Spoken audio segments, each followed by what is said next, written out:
Petits oiseaux qui sont là, farcis ou en farce, de pain, de moultes herbes, de moultes épices et dessous, un fin trait du rat de poireau, un blond poireau lié au miel et au raisin. La Renaissance veut que l'on côtoie plus facilement de petits oiseaux.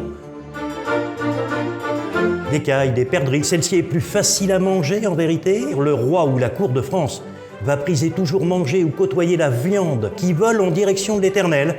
Là, c'est un poireau donc que l'on coupe dans sa longueur, c'est pourquoi on le nomme trait du rat, le trait qu'on rase avec le couteau. Celui-ci, puisque c'est très à la mode, va être agrémenté de raisins secs.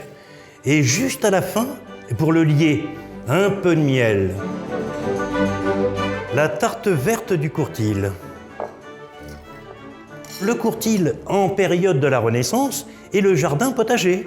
La Renaissance, puisque le beurre est impliqué maintenant dans notre cuisine, eh bien, va donner naissance justement à une pâte bien plus légère, celle que vous côtoyez encore aujourd'hui, bien plus soufflée.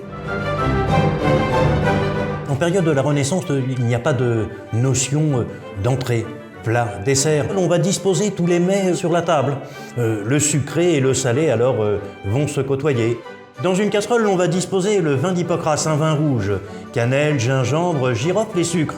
Lorsque justement ce vin est en bouillon, l'on dispose alors la poire que l'on a au préalable épluchée. Celle-ci va cuire doucement pochée dans cette préparation de vin épicé.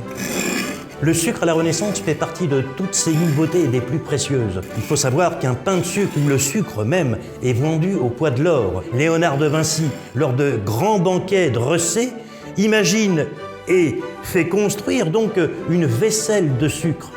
Tous les convives à la fin pourront croquer, pourquoi non, leur assiette ou leur verre.